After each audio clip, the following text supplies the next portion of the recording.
Your art deserves to be seen. Absolutely. When it comes to social media, it's a wonderful platform to reach a broad audience. And you do not need to be a technology expert at all. You don't need perfect photos. You don't even need to post every day, but you do need to get started and to be consistent. Prior to COVID, I was very not anti-social media, but it wasn't my favorite thing to do. But during COVID, because we were all kind of trapped inside the house and looking at our phones and our iPads and laptops, it really enhanced and changed the landscape a bit for visual artists, whether you're a photographer, painter, even if you're a musician or dancer. It really broadened our audiences and connections within that platform. So your art definitely deserves to be seen. So let's talk more about that. Why show your artwork? The great thing about social media is you get to reach new people, not just locally, but globally. You stay connected with your art community, and simultaneously you are creating your own art community. So prior to COVID, I would post sporadically. I do Facebook and Instagram only because I am a painter and I also draw. So I find those two formats to be the most beneficial for me. And I just want to make a point. When you create, or if you already have social media accounts, try your best to keep it focused on what you do. Because people will follow you because they want to go on your artistic journey, whatever you decide that is. And do your best to be who you are and genuine. When I first started using social media, I really overthought it. And I tried to be very strategic, and I couldn't understand why I didn't have many followers. I wasn't getting many shares or likes. And then one day I just really got so frustrated, I decided I am just going to post my artwork and things that inspire me, and I'm just going to take the people who do follow me on my journey.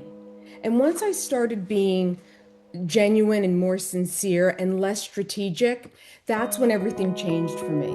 So on Facebook, I have about 14 to 15,000 followers. And on Instagram, I think I have about 9,500 followers.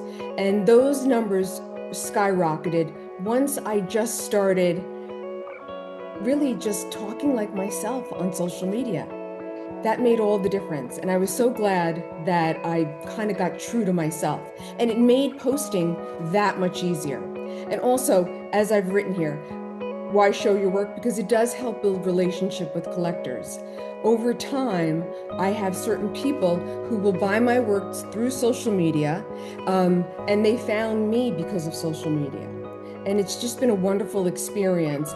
And it also gives me control over marketing my work and just moving forward in the direction that I feel works best for me as an artist. Social media is also excellent for promoting exhibitions and events, finding opportunities, whether it's collaborative opportunities to exhibit, whether in person or virtually. And you get to share the stories behind your work, because people who follow you want to know what's going on in your head. How do you create? What's your inspiration, your technique? It's great to show your final work, but also show them all those steps prior to your work. Also, if you've gone to an exhibit or maybe to a museum or even maybe on vacation, and there are elements within there that have affected your work, share them. But I strongly recommend staying true to your art journey, whatever that may be. Don't start showing photos of your lunch or anything along those kinds of lines, because as you know, as wonderful as your sandwich may be, it's really important to keep that audience focused on what you do best, which is your artwork. Okay, let's talk about choosing your platform. And like I said, I do Facebook and Instagram. I started on Facebook, And if I had given a choice, I would say start with Facebook. I know a lot of visual artists will say, oh, it's Instagram. But I am not technologically savvy. So Facebook for me is much more user-friendly and simplified compared to Instagram. So Facebook, it's great for connecting with your local arts community, also connecting with friends and family so they can see what you're working on. They can repost for you. They can talk about your work and help spread the word. Facebook is fantastic for art groups, whether it's a local art group or it is a global art group that you join. You just click on groups and then you can adjust the search and find what fits best for you. And Facebook is wonderful for events. If you click on the events on the left side of your screen when you're on Facebook, you can again modify that search so you can find exhibitions, call for artists, and so on in your community or outside your community, depending on how you want to show your work. Instagram is wonderful for photos of your artwork, building relationships with artists, art institutions, including galleries.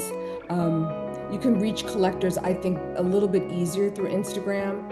And I always tell people this is social media, so you do have to be a bit social. So you should follow other artists, not randomly, but pick artists really that maybe you would want to collaborate with in the future, or artists who interest you, inspire you, or just that you find interesting. And they will be notified that you follow them. And most artists will reciprocate that following. So please keep that in mind. Okay, setting up your profile. Even if you're in the audience and you're like, oh, I've already set up my profile, I don't need to do anything else. Just a little bit of advice. I said before, the photos don't need to be perfect, and that's absolutely true, but they do need to be clear. I cannot tell you how many times I have seen work that really interests me and I click on it and it's blurry, or it's off center, or it's got a big shine across it from the sun or something. So when you do use your photos, whether it's in your profile or in your posting, do your best to keep them clear and crisp. And when I say a short artist bio, we've all written artist bios, we've written artist statements when we've applied for exhibitions and so on. When it comes to social media, I mean a really short bio. And I've written one here at the bottom so you can see what I'm talking about. A very brief, because nowadays on social media, everybody's attention span is about this big. So just keep it condensed, keep it to the point, and make sure you're telling that person within a few seconds of reading what you're about and what you want them to know about you. 2 points that I see a lot in people's profiles that sometimes almost give me a little bit of concern is when people post their location and their contact information. I always say do this with caution because your pages are public. So pretty much anybody on the globe with a smartphone can access this information. So I always tell people, don't put your personal cell phone number. If you have a Google account, a Google email account, you can get a Google phone number. And that phone number is really just kind of a mask. You give Google your real phone number and they will generate a pseudo phone number. So you can put that phone number on your website or on your social media. But protect your personal information. And please, I really beg of everyone, do not put your birthday. If you want to put your birthday, make one up and be consistent with that fake birthday. Because you're sharing your art and your personal life really needs to be protected, especially in today's world where everybody has very quick access to a lot of information. Okay, next. What should you post? That was probably my biggest challenge when I first started on social media. So here's just a couple of ideas. Always post your finished works.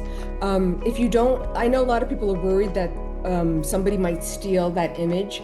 If you feel that way, there's a couple of options. You can save the image at a very low resolution. So if someone tries to steal your work and then blow it up, it'll just be pixelated. You could show your finished work as a video instead of as a still image. You can put a watermark on it, but I can tell you right now, most semi-savvy people can remove that watermark within a few minutes or seconds. Take photos and post about your art studio. Even if your art studio is your kitchen table, beautiful and magical work is created, sometimes in a shed, in a kitchen. Post that. Talk about your art supplies. Talk about the art supplies that you feel really work well for you. And if you want to, tag the manufacturer of that art supply company, and you might find that they reach out to you. Because that has happened to me. I was not being paid to recommend a product. I just really like certain products and I use them over and over again. And I tagged the manufacturer and they sent me a couple of free jars, which was a very nice surprise. So, tell the stories behind your work. Take photos from your exhibits, whether your exhibits in a cafe, in a library, in a gallery. Share those photos and share videos. And I'm sure a lot of you know this already, but regarding the algorithms for Facebook and Instagram, they're relatively different. So with Facebook, it's always best to post a still image. You will get higher priority if you do. But the contrary is true of Instagram. Instagram will give higher visibility if you post a video, a short video. So just keep that in mind when you're posting. But I still post still videos on Instagram and I still post videos on Facebook. This is your journey. You do it your way. I'm just giving you suggestions and a couple of, ideas and things to consider, but you take from what I'm saying and use it however it works best for you. So, short videos. I wrote inspiration from nature, but whatever inspires your work, share that and share before and afters. How it started, the middle of the process, and then the end. And I have also found in my postings, I've been able to sell work that was still in the process phase. People had seen it. I had done a portrait of Frida Kahlo, and it was not even 2/3 done, but I posted it while I was working on it, and a gentleman contacted me and he's like, I want it when it's done. And that was probably one of the easiest sales I've ever had. Okay, I wrote here an easy posting formula, picture, short story, question. It's just something to consider, and you can use all three together or you can just use one at a time. If you want to engage your audience, it's always nice to occasionally ask a question of them. And a lot of times you'll be surprised by how many comments you get by asking a very simple question like, which season inspires you the most? Okay, next. Engage with others. Like I said before, it's social media, so be social. Like others' posts, whether it's other artists, galleries, museums, curators, collectors, leave comments, reply to the comments that you receive, share posts, tag in your own posts. So if you're posting something and you want to get eyes on it, if there are galleries that show, let's say you are a abstract artist, and there is a gallery that you follow that features mainly abstract work, tag them and keep tagging them as you go forward, and eventually they will notice you. I promise, because people do that to me with my gallery, and I do notice them and I do put them on my artist list, and I have called people and contacted them about exhibits months later because I referred to them because they stay on my radar. So get on the radar of galleries and collectors and other artists, because other artists, especially other artists who have large followings, if you can do collaborative work with them, or if you can create some kind of professional relationship, it will benefit you in the long run. So I wrote, social media is a conversation. It's not just a gallery. That is true, but please know that, and I can tell you that I do this. I will check an artist's website and I will also check their social media before I ever contact them. And sometimes that can affect whether I contact them or not. You don't need to have an artist's website because a lot of people use Instagram and Facebook as their online portfolio, and that's fine. So just keep it clean and specific. Like I said before, if this is your art social media platform, keep it about your art and your art journey. And selling your art through social media, just so you know, I sell the majority of my artwork through social media.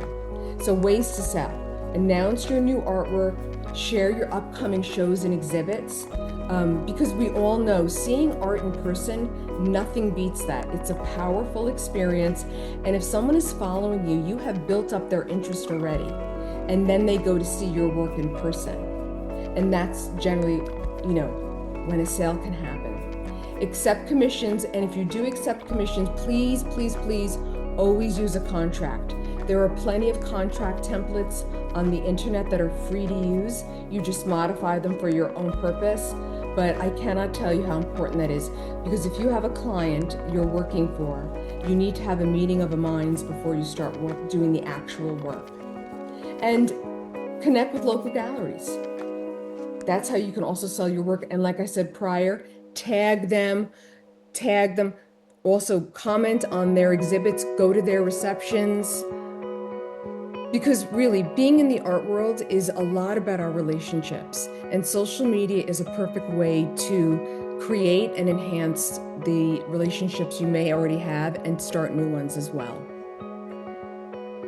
Okay, just create a very simple posting routine for yourself.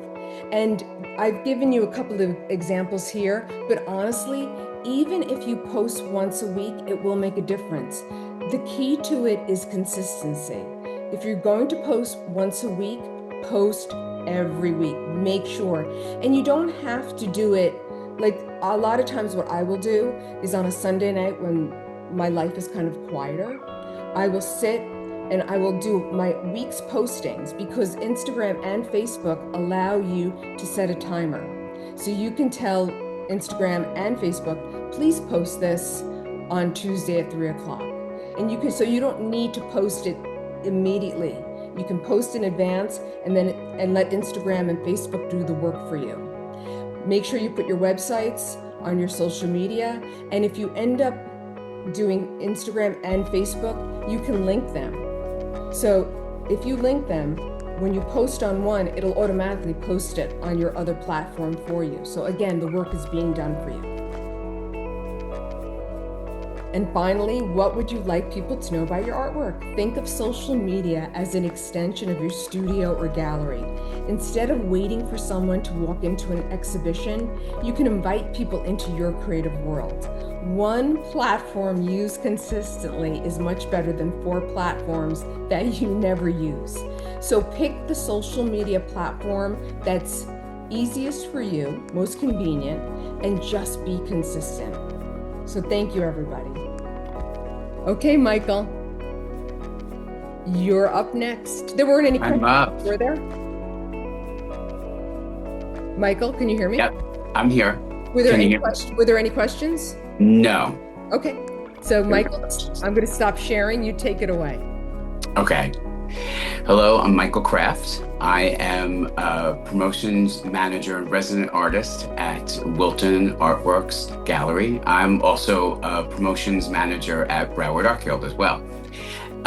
So I'm going to talk of the ways of getting your art into galleries, and not necessarily like big time galleries, but there's many places that you can show your art. And Lisa and I started off many years ago finding many different places to show our artwork. And there are places, there are cafes, there are restaurants, there are bars. Now, all of these are a little tricky because are people always paying attention to the art? So you'd have to go to these places and check them out. Some of these places will, they have like a monthly artist. Some of them do have openings, not all of them, but if they have an opening, go to the opening and see, you know, what the vibe is like and what's going on, and are people buying the artwork. I know bars are sometimes really frowned upon as far as showing your artwork, but some bars have like a monthly artist meetup or art or pop-up shows. It's it's kind of I'm kind of going ahead of myself because I have this to say after, but these things are crapshoots. But I think as artists we know that a lot of things are crapshoots, but you never know what could come out of them.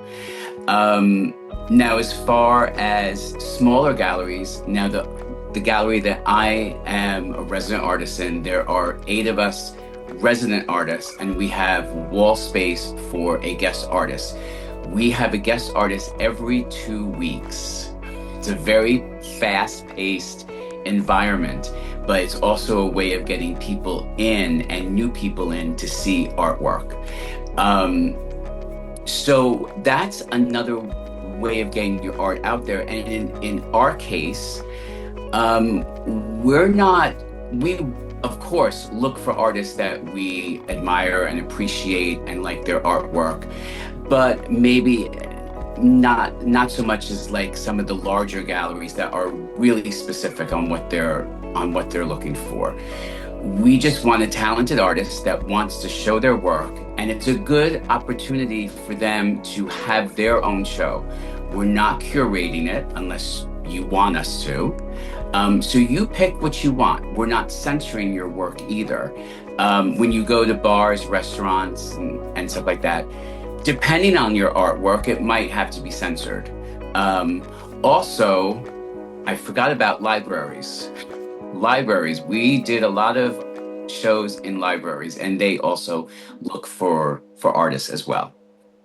Just kind of backtracking a little bit. But that's how it works with our gallery.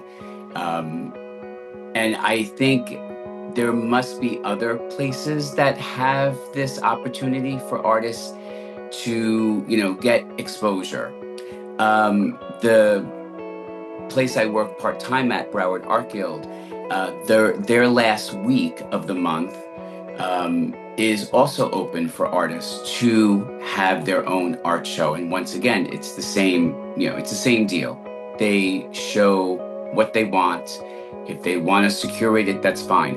But I think these are good opportunities also for artists to learn how to promote yourself, it's a little bit of a do-it-yourself kind of situation, which I think is a good start, because I think a lot of artists think that they drop off their work in a gallery and the work is done. They walk away and that's it, and the gallery takes care of everything. And to a certain degree, like in our case, we do the the promotional ads, we do the event pages, we do our part in getting that artist event out there. But it's also important for you to post that you are in an art show, that you are having your art show, because there are probably people that that we don't. That's very, very important. As Lisa was talking about social media, I think artists don't take advantage of, social media is a free tool. So, you can do a lot with it. Now, just so you know, some people do call what my gallery does as a pay to play. And I just want to say that there are places that I'm sure will take advantage. They may charge you a couple $1,000s and they promise you the world.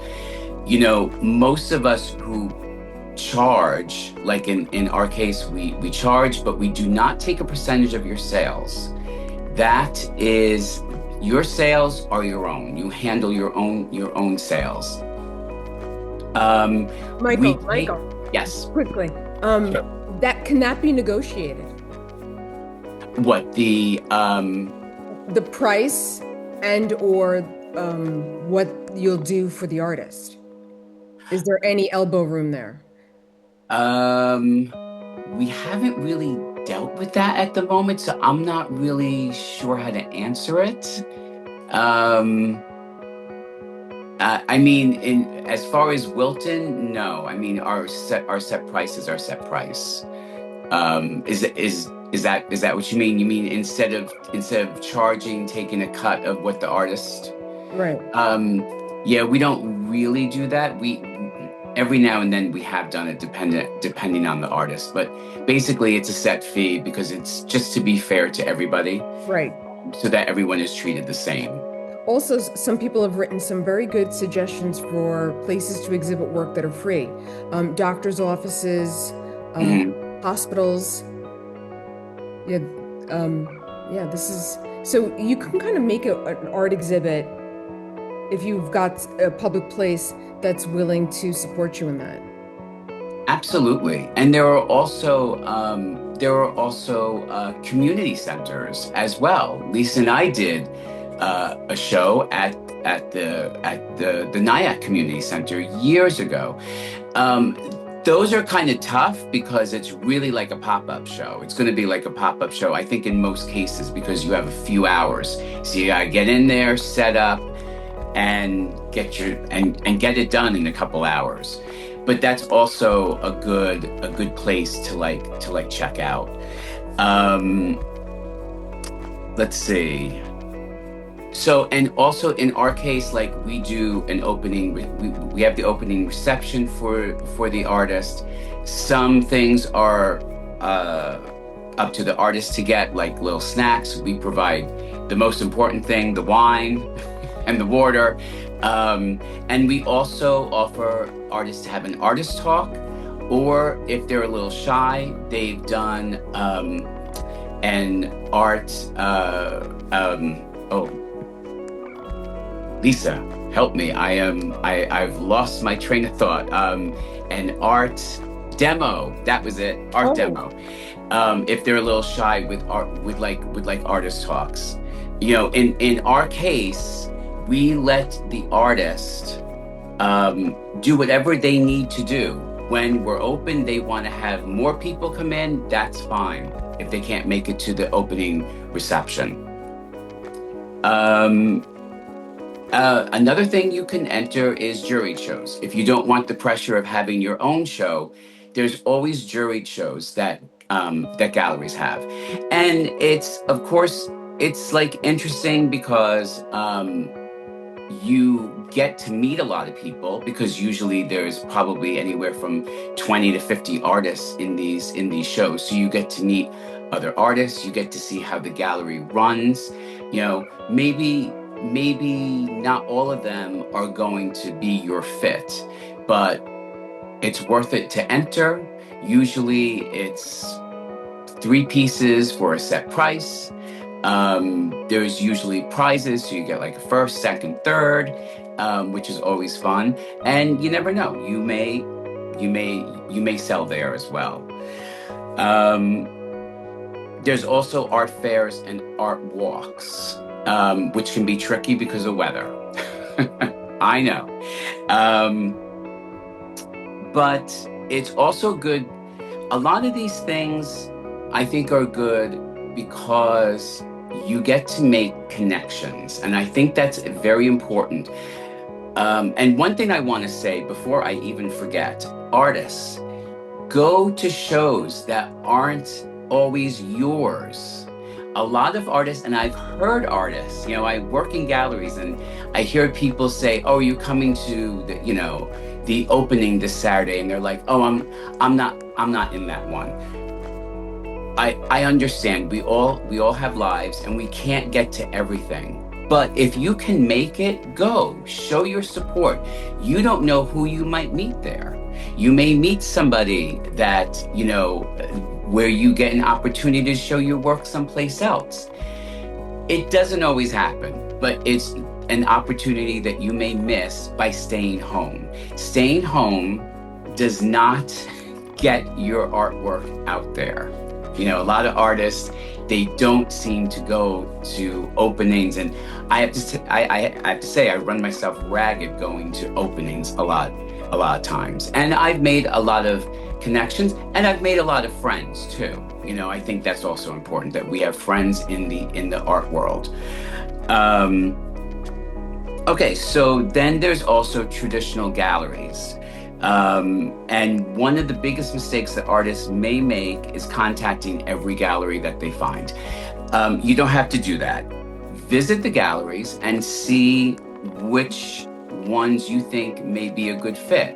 There's a lot of different galleries, and one may have pop art, and one may have abstract, some may have all, which is great too. But see where you fit in. And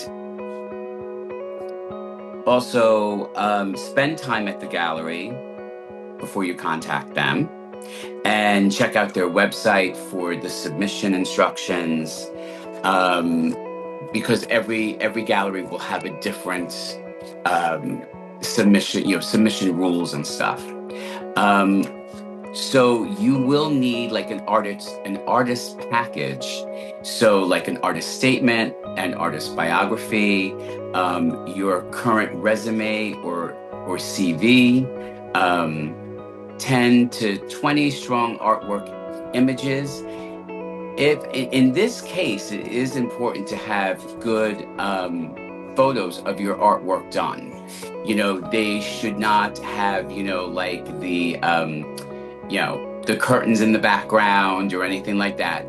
Have them professionally done. If you're going to do this, get them professionally done. It's important. Also, your website or online portfolio, contact information. And once again, I kind of jumped ahead, but the gallery is going to see your artwork through a photograph before they see the original. So once again, let's make sure that your artwork is properly photographed, because that could make or break you. And I understand in a lot of cases, a lot of artwork is meant to be seen in person, and sometimes even a good photograph doesn't always get the best out of that piece, but it's still important that it's clear, there's no other things in the background, it's just the piece of art. So most importantly, promote yourself. Social media is a free tool. It may seem overwhelming.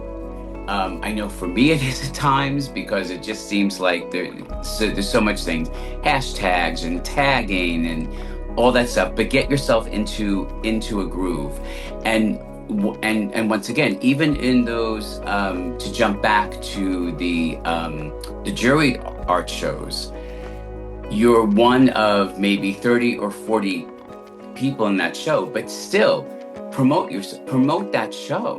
It's important that every artist in those juried shows bring in some people, and it's not easy to do, because especially for us artists, to get the same people to come in all the time is not always easy. But we have to let people know what we're doing, what we're about. Of course you do. And videos, I think sometimes, even though some people don't like to do the videos, I do them for myself, because I think that sometimes people will stop and listen to a minute's worth of video. Some people may see writing and not even pay attention to it. So sometimes talking about your show in a video can be very helpful. Lastly, don't feel like you just have to get your work in like a big time gallery.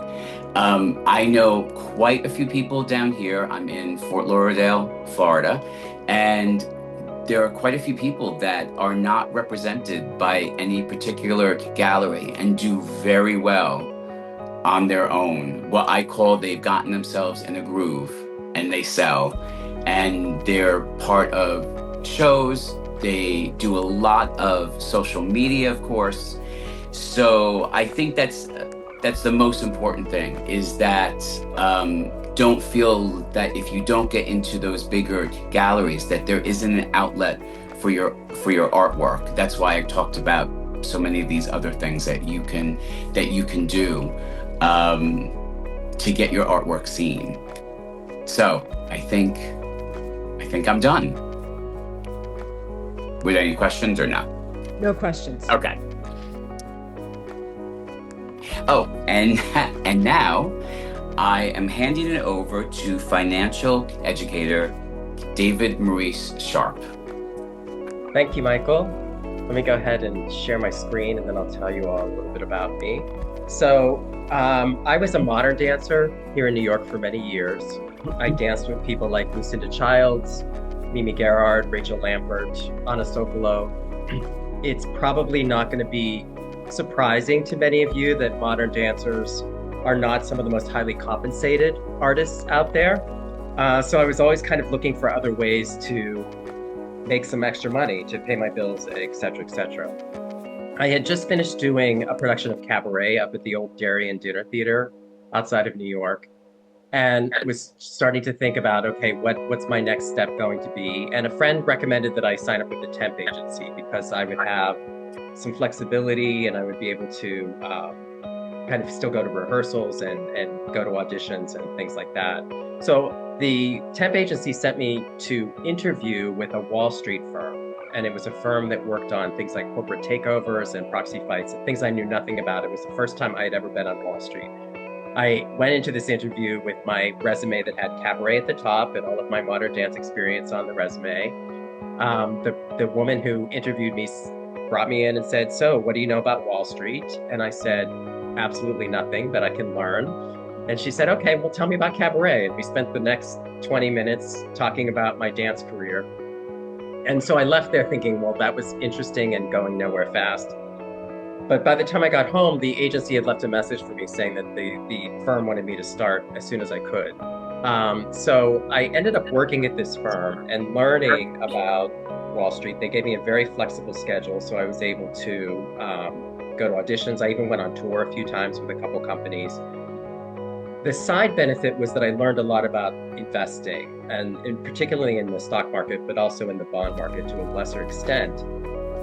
And I started realizing that if artists would use their finances they could use that to support their artwork, right? The problem was that while there's a lot of really good information out there about finances, virtually none of it is geared towards the lifestyle that I was living as an artist. Having a feast or famine mentality, living, with income that was coming, some months a lot, some months not so much. So our job as artists was to first understand what they were talking about in the financial world, which is really like learning another language. And then once you understand it, to figure out how to apply that to what we do as artists. And that's where I started teaching artists and other freelancers about how to utilize their finances and create a financial wellness plan for themselves to help support the work that they were doing. We have a lot of skills. Well, let's start with why take control of your finances, right? What is it going to do for you? We all know that at some point money is going to fall from the sky and the world's going to be rainbows and unicorns, right? We wish. Just in case that doesn't happen right away, it's nice to put the pieces into place to help with our finances, right? It gives you peace of mind. It made me a lot less anxious about where money was going to be coming from. It gave me some stability so that I was able to go to auditions and go do performances that I wanted to do. The knowledge that I gained from learning about that helped me. I was a person who wanted to do my financial work all myself. Some people want to hire financial advisors to help them. In either case, it's really important to have the knowledge so that if you're using a financial advisor, they're not taking advantage of you, number one. But number two, unless they specifically understand your life as an artist, you're probably going to have to help guide them on how your finances need to be adapted to help you as an artist. And finally, the choice that I had as an artist. So back in my dance days, I was once called in to audition to be the tap dancing bumblebee for Macy's flower show. So the audition consisted of me going into this room with all these Macy's executives, and they made me put on a bumblebee costume complete with a hat with little antennae, and I put my tap shoes on, and they said, okay, David, talk in a little bee voice and do a little dance for us and sing a little bee song. And again, I was a modern dancer. I was mortified. This was not the kind of work that I wanted to do as an artist. Because I had helped to create a financial well-being plan for myself, I was able to choose some projects to work on that were incredibly rewarding artistically, but maybe weren't as rewarding financially. So by taking control of your finances, it gives you a lot of choice in how you, what you do in your artwork. Some of the strengths we have as artists that makes us particularly good at this, there's a lot of this myth out there that artists are bad at finances. I have found that nothing could be further from the truth.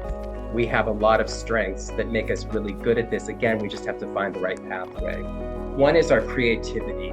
We're able to think in ways that people, who I refer to as the ordinary people, aren't trained to think. They're trained to think in a very linear fashion. We're trained to be creative and to think of creative solutions and how we can use these assets to help us. We also are really good at counterintuition. So you hear this whole, you often hear about the herd mentality on Wall Street, where everybody kind of runs in one direction. We used to call it the lemmings running off a cliff. Artists tend to go the opposite way. We can look at other things. We can say, wait a minute, if everybody's selling this and doing this, maybe we're better off doing something over here, which is a little different. So use that counterintuition to your benefit. Our persistence really helps us. I always said that if I had $1 for every tendu or plie I did in my career, I'd be independently wealthy. I'd own Tahiti. We'd all be flying there to have this conversation there, right? I knew that putting in the work day to day was going to get me to help me improve as a dancer and get me to where I wanted to be in my career, right? The same is true of your finances. It's going to take small steps, just being consistent with them to help build your financial well-being plan. One of the most important elements of this financial well-being plan is diversification. And diversification is beneficial in that A, it reduces risk. So by not putting all of your eggs in one basket, you reduce the risk that if something happens to the eggs in that basket, that you still have other assets that will help protect you from that. You don't have to really think any further than a little company called Enron a few years ago that was the company that could do no wrong. A lot of the employees invested all of their retirement money in Enron stock. The company went bankrupt, they lost everything. You don't want to be in that position. So you want to diversify so that you reduce your risk.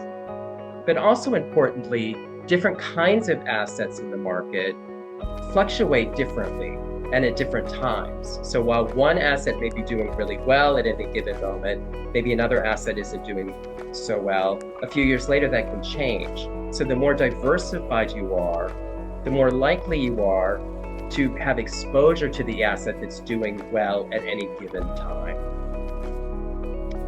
When I teach about a well-rounded portfolio, there are 3 core elements that make that up. The first and the bedrock of it is cash. And what makes something a cash investment is this concept that $1 equals $1. If you put $1 in, you take $1 out. If you take $100 and put it in a bank account, and go back there a year later and say, I'd like to take my $100 out, the bank isn't going to say to you, well, because of the fluctuation of the dollar, it's only worth $95 now, right? $1 is $1. You put 100 in, you take 100 out. You may not buy as much later on, but it's still worth $1 equals $1, right? Cash makes up the sort of ballast of your ship. It's the bedrock. It's not intended to make a lot of money for you, although I will give you a tip. If you've never looked into high yield savings accounts, there are online high yield savings accounts that are FDIC insured and have no minimums that are offering a much better interest rate than what you're probably getting at your bank. Check them out, all right? So cash is there just for stability, right? The middle sort of portion of our well-rounded core portfolio are bonds. And bonds basically represent a loan. So when you own bonds, you're loaning money to an entity. The the entity's agreeing to pay it back to you after a particular period of time, and they're agreeing to pay interest on it. That's why bonds are often referred to as fixed income, because they have these regular interest payments that get paid on them. And finally, the most risky area of our core portfolio is stock, and stock represents ownership in a company. When you own stock, that means you own company. So if the company distributes profits to its owners, they are paid to the stockholders in the form of what are known as dividends. So when you get dividends, that's the profits of the company going to you as an owner of the stock. Now, the easiest way to get exposure to these other elements, particularly the bond and stock elements, are through mutual funds and ETFs. ETF stands for Exchange Traded Fund. These are by far the easiest way to get exposure to the bond and stock elements of your core portfolio. Why? Both mutual funds and ETFs are collections of assets. So I like to describe them as a basket that a fund manager is putting a bunch of stuff into. You buy a share of the mutual fund that gives you exposure to everything in that basket, which means you get instant diversification because it's giving you exposure to everything that they put in the mutual fund or the ETF. There are also mutual funds now that have incredibly low initial investments. And by incredibly low, I mean you can put in $1 at a time. So there are several fund families that will allow you to do $1 at a time. And me being a skeptic, I opened accounts at these different places and said, okay, let me go online and see if I can actually buy $1's worth of this mutual fund. You can absolutely do it. So there's really easy ways to get exposure to these other elements of the market without having to put a lot of your money at risk. They're also very easy to automate. It's easy to set up automatic investments so you don't even have to think about it for very small amounts of money so that you can keep your assets building for you. So again, they can support the artwork that you want to do. So here are 3 things that you can do right now that will help you start to take control of your financial well-being. One is calculate your monthly nut. What is your monthly nut? That's how much it costs to get you through any given month. Understanding what your expenses are and how much it costs you to get through your month will help you start to take control of your finances and will also help you start to battle against that sort of feast or famine mentality, right? Where in the months you make a lot of money, you spend a lot, and in the months you don't make a lot of money, you say, why did I spend all the money when I made a lot of money? Knowing your monthly nut will help you start to address not doing that. Start to save money. You want to pay yourself every month, even if it's just a little bit. What you don't want to do is be all gung-ho and say, hey, I'm going to go out, save $2,000 a month, can't wait. And then what happens? You can't do it. You say, this is really stupid. I hate this. David's an idiot. I don't want to ever do this again, right? So what I suggest is start with $5 a month. If you're not saving anything right now, save $5. Once you've gone through a few months and you say, I'm not even missing this $5 that I'm saving, then up it to $6 or to $10 so that you gradually start to build reserves. Put it in an account that you don't look at all the time. So it's out of sight, out of mind, right? Automate it as much as you can, because then you'll start to have money, not only for your emergency cash reserves, but to start investing in some of these other assets that will help give you more bang for your buck. And finally, beginning small is better than not beginning at all. The longer you're invested, the more time compounding has to work to your advantage. Compounding is this idea of a snowball rolling down a hill. The further down the hill it gets, the bigger it gets, the more snow it can pick up, the bigger it gets. It starts to really work in your favor. So again, even like I said, there's ways you can get in for $1 at a time. If you're doing $1 a month, are you going to be independently wealthy in a year? No, but it's going to get you started to build the framework for what you need to have a financial wellness plan that's going to be there to help support you as an artist.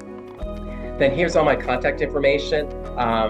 Those are the books that I have out. The Thriving Artist is a book that's specifically geared towards financial education for artists and other freelancers. The other 3 books, the Maurice books, Adventures of Maurice books, are children's books, because one of the things that kept coming up in the seminars I did was, why didn't anybody teach us about finances when we were little kids so we weren't so anxiety-ridden later on in life? And I thought, why not write some children's books where you can introduce these ideas to children? The illustrator, just FYI, is Franklin Silva, who some of you may know from your exhibits that you participate in. He's the wonderful illustrator of those books. But at any rate, there's my website and all my social media information. My website has all of the information on there. It also has a way to reach out if you have any questions for me. I'm always happy to answer questions, or you can shoot me an email.